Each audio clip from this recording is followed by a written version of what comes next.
Right, good morning and a very warm welcome to you all. So I'm Jonathan Field, I'm the Managing Director of PTFS Europe, and I'm really just here to welcome you all today. Thanks ever so much for making the effort to come over here. We know travel budgets are being slashed and there's still a slight reluctance to get out, but we're so pleased to actually be here in person because I don't know about you, but we're fed up of doing everything over Teams and Zoom. So to actually see people in person is absolutely fantastic. So thanks so much for making the effort to come out. Thank you so much for all the people who have offered to speak today. And we've got our special guest speaker, Dave, after lunch. So really looking forward to what he's got to hear. But thank you to everyone else who's put together content. Thank you to all the PTFS Europe staff as well who've put together content. I know it takes a lot of time, so we're very appreciative of that. 5 minutes. Just a few housekeeping rules. We're not expecting a fire alarm, so if the fire alarm goes off, run for it in that direction. Fiona and Ailish will be doing some timekeeping throughout the day, so we're going to try and keep things running to time. So if they start tapping their watches and things, then you've had your time's up. We'll send after the event some feedback forms in through to you, so we'd be grateful if you could fill those in, let you know what you've thought about today, and also what you maybe think about for for next year, because obviously it does take some effort to put it together, and we're really keen to do more in-person events. So if you're also keen, then please sort of make your feelings known.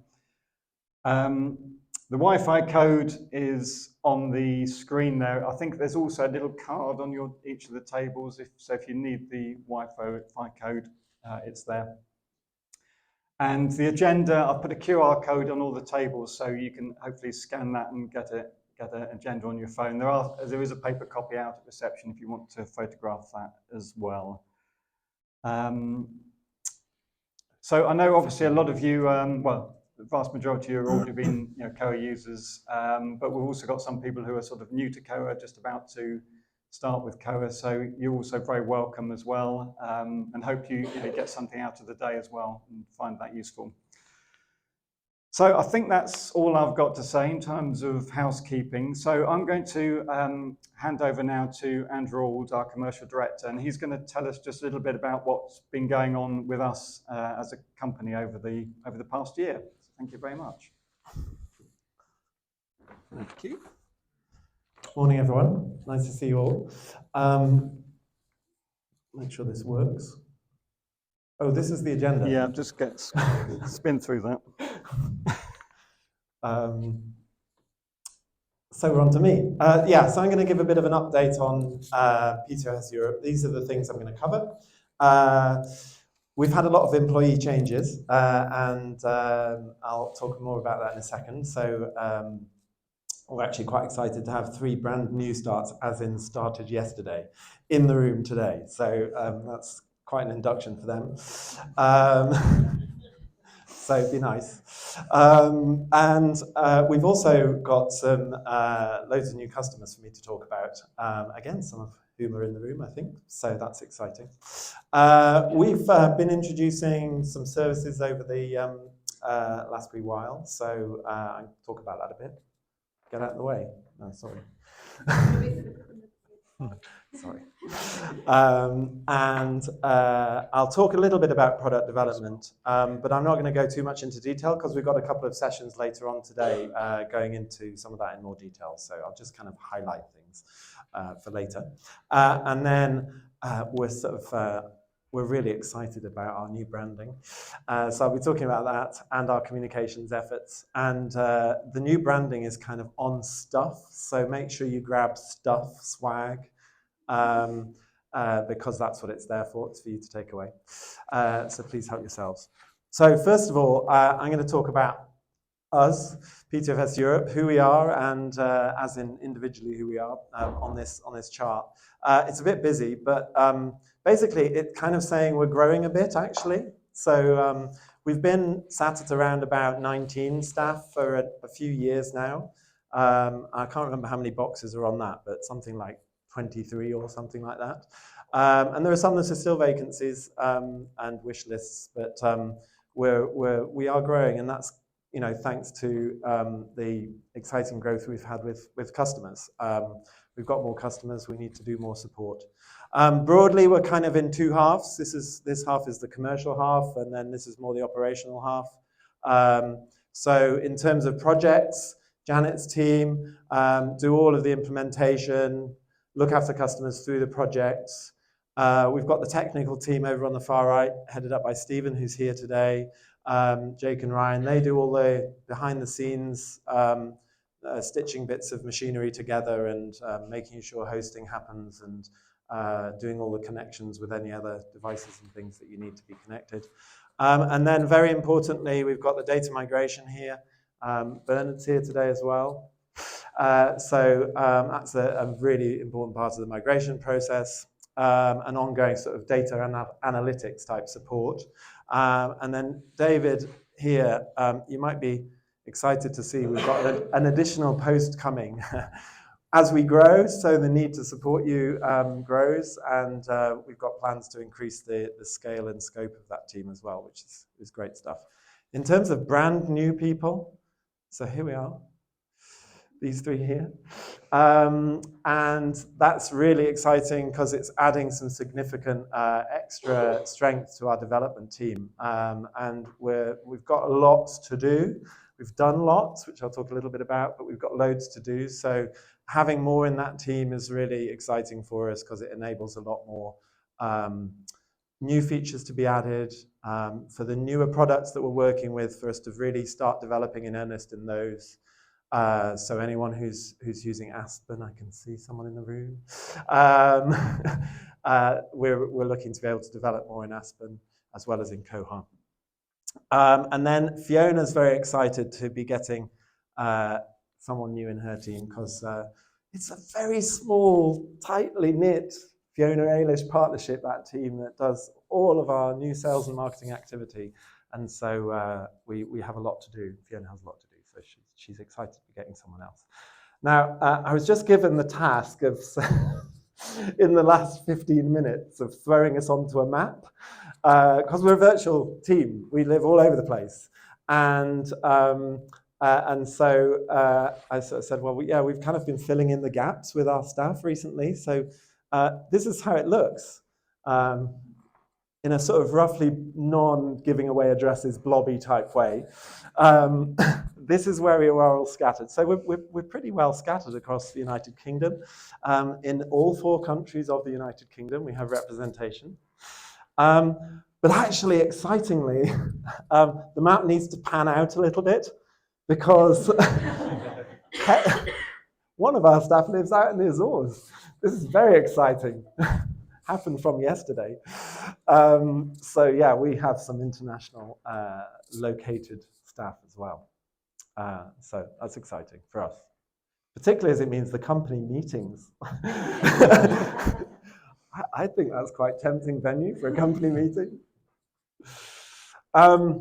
Right, new customers. So we've been busy in the last year, and Janet's team will attest to that. If you kind of scan through the list, the acronyms HELM, Health Libraries Midlands, LHL, London Health Libraries, and over here, now LMS, Northwest Health LMS. So we've got a lot of health, and we've got these 2 here, East of England, Kent, Surrey, Sussex, their regional health library systems as well. So we've been working very closely with HEE to bring many NHS libraries onto regional Koha systems. We've got Sarah in the room, who's from London, and looking after the London system. And there's been a lot of work bringing, we had kind of a consortial system already in the Midlands, the base system. We've added many more libraries onto that system, now called HELM. And London, we already had a small consortial system in London as well, so we've been adding many more libraries into that system. East of England and Kent, Surrey, Sussex for migrations from Symphony, and the Northwest regional system, which is we're in pre-project phase at the moment, going to start that project in February, is going to bring about, forget the number, about 20, is it? 21 libraries in the first few phases into a new consortial system. And then we've also got someone here from Yorkshire, the Yorkshire Humber region, and Yorkshire Humber are going to be starting a project, a pre-project in the new year. So next year will be lots of health too. But it's not all been health. So we've had some other very exciting new universities coming in. So Regents, we've got some Regents people here today, which is great. And their system goes live in January. So yeah, it's kind of happening as we speak. And then some smaller specialist libraries, the Newton Somerset Congregational Library, German Historical Library is just happening at the moment. And RIX, it's a little welcome back for RIX. They had Koha with us and then they lost their library and they've got the library back again, yay. That's got to be good news. So it's exciting and we're right across sectors as usual. We're working right across sectors, so it's great. What have we been doing additionally in terms of adding services that we offer or we do? There's a few things on here. I'm just touching on these because there's going to be a bit more detail this afternoon or just later this morning on some of these things.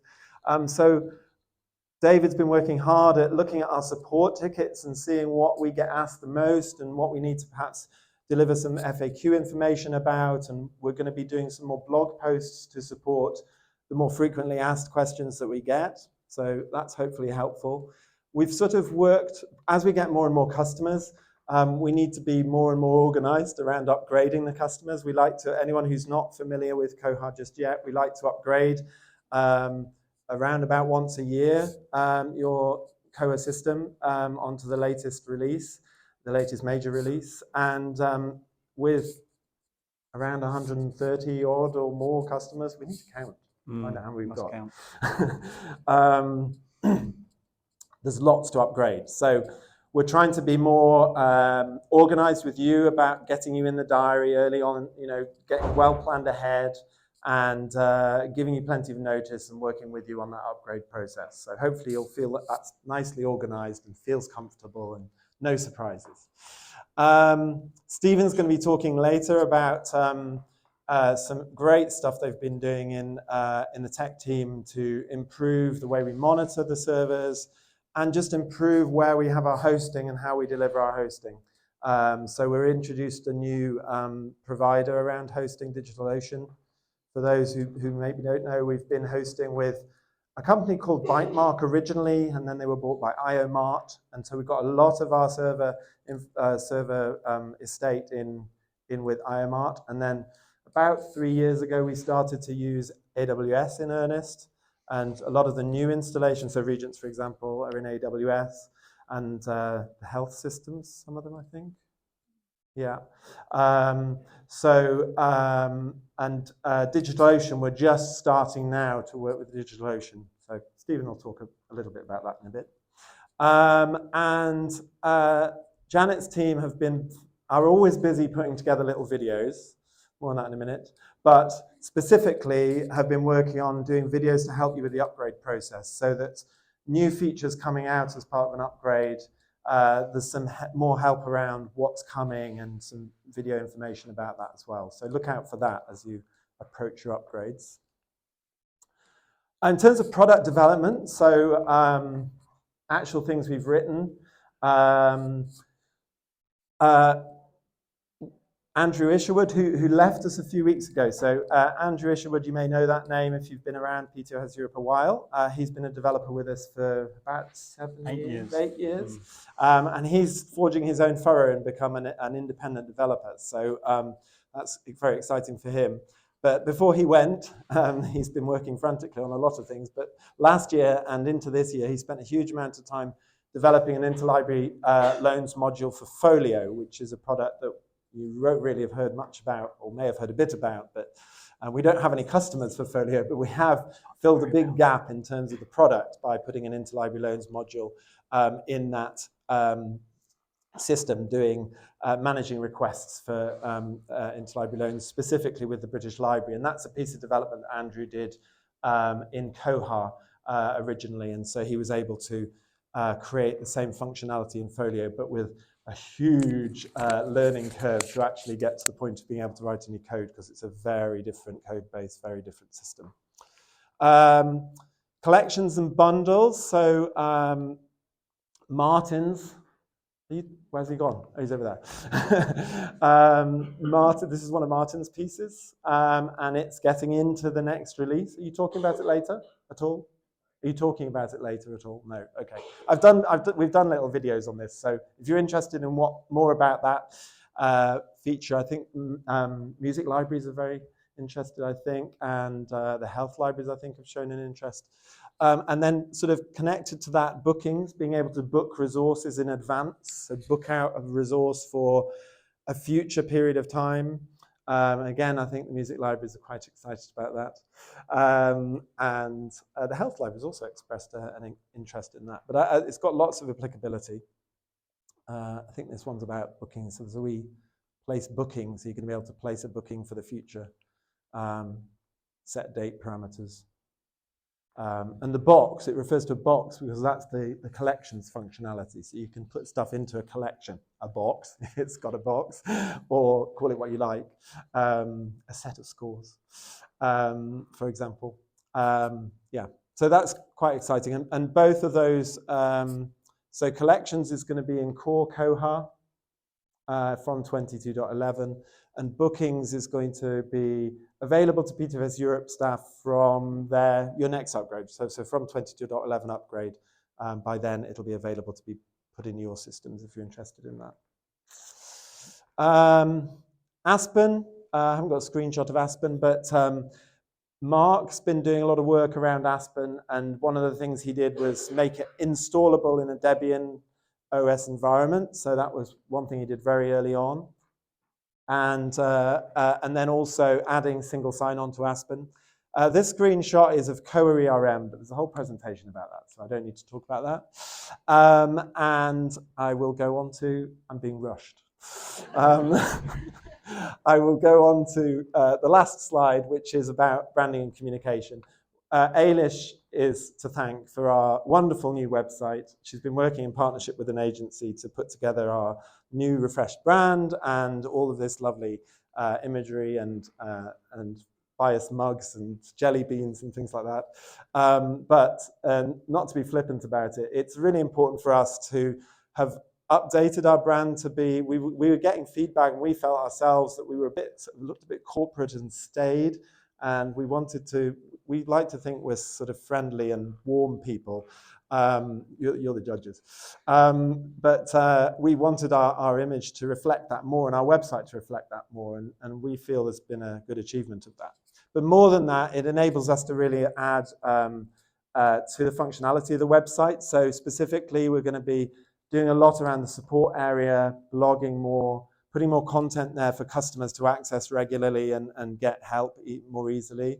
And we've recently, and some of you have signed up for this already, we've also recently introduced a Slack channel for customers, and we're going to be deprecating the forum. So if you've been a forum person, that's going, but the Slack channel is where to go and chat to people and chat to each other and chat to us, and please use it. It's there to be kind of chatted in. So please log on every now and then and have a wee chat, see what happens. And then Ailish does a lot on newsletters, open discussions, organizing those. So if you haven't heard about open discussions, hear about them. We send emails out, get on them, they're great. The customers who take part in those seem to get a lot out of them. So please do enjoy.